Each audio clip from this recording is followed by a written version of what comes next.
महीने की आखिरी तारीख थी और आज पापा चिड़िया को उसकी तनख्वाह मिलने वाली थी। पापा चिड़िया बेसब्री से शाम होने का इंतजार कर रहा था क्योंकि आज उसे अपने बेटे के लिए कुछ लेकर जाना था। मम्मा, क्या पापा मेरे लिए गिफ्ट लेकर आएंगे आज? पिछली बार भी मेरे जन्मदिन पर पापा ने मुझे नई साइकिल लेकर देने का वादा किया था। हाँ बेटा, आपके पापा आज शाम आपके जन्मदिन का गिफ्ट ज़रूर लेकर आएंगे।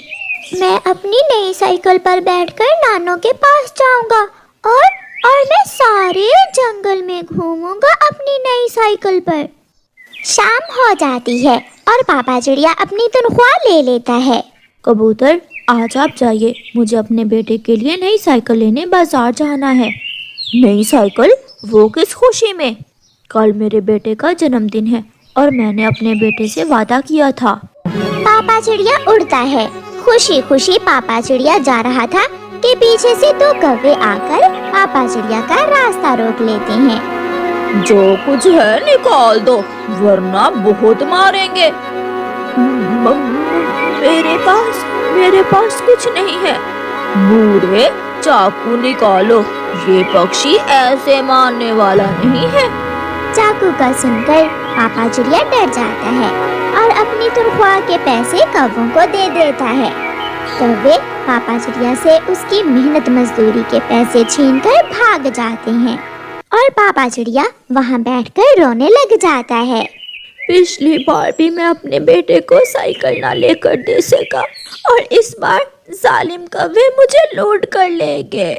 पापा, मेरी साइकिल की घंटी जरूर लगवा कर लाना, मेरे अच्छे पापा। अपने बेटे की आवाज पापा चिड़िया के कानों में गूंज रही थी और फिर अचानक एक सुंदर परी वहाँ आती है जो हमेशा अच्छे काम करता है। मैं हमेशा उसकी मदद करती हूँ। वो कौवे बुरे पक्षी हैं और बुरे पक्षी को हमेशा उसके किए की सजा मिलती है। कल मेरे बेटे का जन्मदिन है और मैंने उससे वादा किया था कि मैं उसे नई साइकिल लेकर दूंगा, मगर वो कौवे। पीपल के पेड़ के नीचे एक बकरी तुम्हारा इंतजार कर रही है। उसे अपने घर ले जाओ, वो आपको मुनाफा देगी। परी वहाँ से चली जाती है। पापा चिड़िया जल्दी से उड़ता हुआ पीपल के पेड़ के पास जाता है। वहाँ तो सच में एक बकरी बंधी हुई थी। पापा चिड़िया उस बकरी की रस्सी खोलता है और उसे अपने साथ अपने घर ले जाता है। बकरी को देखकर कुकू बहुत खुश होता है। पापा, मुझे बकरी बहुत पसंद है। आप ये बकरी मेरे लिए लाए हैं ना? हाँ बेटा, मैं ये बकरी आपके लिए ही लाया हूँ। कुकू के पापा, कुकू की साइकिल नहीं ली क्या? जब मैं तनख्वाह लेकर वापस आ रहा था तो रास्ते में दुष्ट कौवों ने मेरे पैसे छीन लिए और फिर अच्छी परी ने मुझे ये बकरी दी है। पापा, अगर साइकिल नहीं भी मिली तो कोई बात नहीं, मुझे ये बकरी भी बहुत अच्छी लगती है। अगर आप मुझे कोई पीले रंग का भोजन खाने को दो तो मैं आपको अपना चमत्कार दिखाऊंगी। क्या आप एक चमत्कारी बकरी हो? हाँ, मैं एक चमत्कारी बकरी हूँ। पीले रंग का भोजन? कुकू की मम्मा, वो क्या हो सकता है? पापा, मकई का भुट्टा भी तो पीले रंग का ही होता है। ये सुनकर मम्मा चिड़िया और पापा चिड़िया बहुत खुश हो जाते हैं और पापा चिड़िया जल्दी से घर से निकलता है और किसान के खेत से एक मकई का भुट्टा तोड़कर घर ले आता है। बकरी वो भुट्टा खा लेती है। अब क्या होगा? मम्मा, ये बकरी हमें कैसे मुनाफा देगी? थोड़ी देर बाद बकरी सोने का मल करती है। कुकू के पापा, देखें, हमारी चमत्कारी बकरी ने सोने का मल किया है। सब बहुत खुश हो जाते हैं और फिर दूसरे दिन पापा चिड़िया अपनी बकरी का सोने का मल लेकर सुनार के पास जाता है और उसे सुनार को बेचकर ढेर सारे पैसे ले लेता है। पापा चिड़िया साइकिल लेता है और अपने बेटे के लिए एक बड़ा केक और कुछ गिफ्ट्स लेकर पापा चिड़िया खुशी खुशी घर लौट आता है। कुकू सबके घरों में जाता है। कबूतर अंकल, मम्मा ने सबको बुलाया है, आज मेरा जन्मदिन है, मम्मा ने सबको बुलाया है। फिर कुकू तोते के घर जाता है और छोटे मिट्ठू को जन्मदिन पर आने का कहता है। और फिर कव्वी और कव्वे के घर जाता है। सब आ जाते हैं। कुकू केक काटता है और सब कुकू को जन्मदिन विश करते हैं। कालू, तुमने तो कहा था कि तुमने सारे पैसे छीन लिए थे, फिर इस चिड़िया ने अपने बेटे का जन्मदिन कैसे मनाया? इतना सारा खर्चा कैसे किया चिड़िया ने? गोरी अपने पति के कान में ऐसे कहती है। सब कुकू का जन्मदिन मनाकर अपने अपने घरों को चले जाते हैं, मगर गोरी कव्वी को सुकून कहाँ मिलने वाला था। कालू, आज रात हम चिड़िया के घर जाएंगे और छुप कर देखेंगे कि ऐसा क्या चमत्कार मिल गया है चिड़िया को जो एक ही रात में इतनी अमीर बन गई। हम खिड़की से छुपकर उनकी बातें सुनेंगे। रात को पापा चिड़िया अपनी चमत्कारी बकरी को मकई का भुट्टा खिलाता है और मम्मा चिड़िया बकरी से कहती है, बकरी बकरी, अब जल्दी से हमें सोने का मल दे दो ताकि हम दूसरे गरीब पक्षियों की मदद कर सकें। बकरी मकई का भुट्टा खाकर थोड़ी ही देर बाद सोने का मल दे देती है। ये सब वो कव्वे खिड़की के बाहर बैठे हुए देख रहे थे। तो ये बात है कालू, अब तो किसी भी तरह हमें चिड़िया की ये सोने का मल देने वाली बकरी चुरानी होगी। दूसरे दिन गोरी कव्वी चिड़िया से कहती है, चिड़िया चिड़िया, तुम्हारी माँ बहुत बीमार है, वो तुम्हें बुला रही है।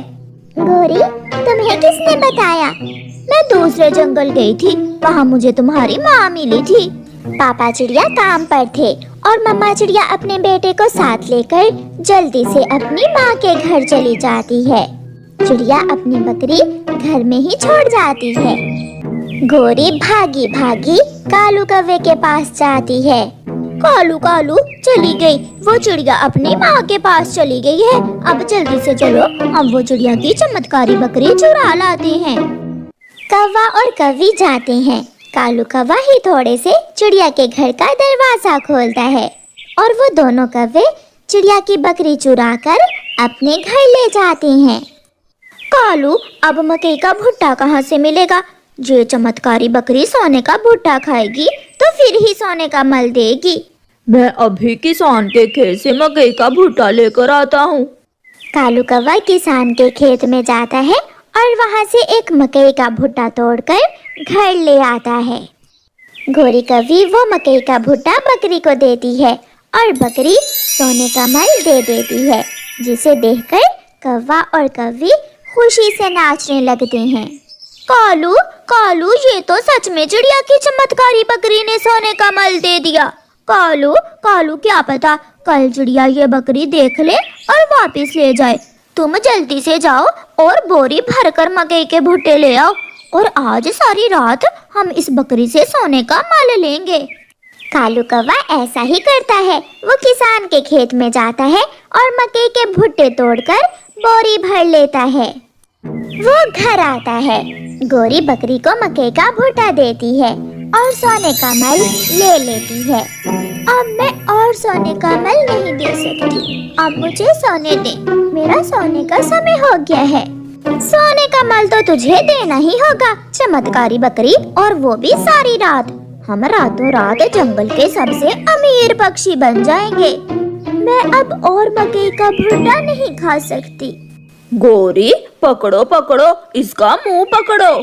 मैं मुंह पकड़ती हूँ और तुम मकई का भुट्टा इसके मुंह में डाल दो। वो बकरी को जोर से पकड़कर मकई का भुट्टा बकरी के मुंह में डाल देते हैं। वो चमत्कारी बकरी गुस्से में आ जाती है और वो बकरी अपने सींग बड़े बड़े कर लेती है और कौवों को अपनी सींगों पर उठाकर जोर जोर से मारने लगती है। कालू कालू, ये बकरी तो बहुत अच्छी थी, इसे क्या हो गया? बचाओ बचाओ मुझे कालू। थोड़ी देर बाद वो चमत्कारी बकरी वहाँ से गायब हो जाती है और कौवों के घर में पड़ा सारा सोने का मल गाय के गोबर में बदल जाता है और कौवे अपना सर पकड़कर बैठ जाते हैं और रोने लग जाते हैं। ऐसे कौवों को बुरे काम की सजा मिलती है। प्यारे दोस्तों, इस कहानी को लाइक, अपने दोस्तों के साथ शेयर और चैनल को सब्सक्राइब करना बिल्कुल मत भूलना। आपका धन्यवाद।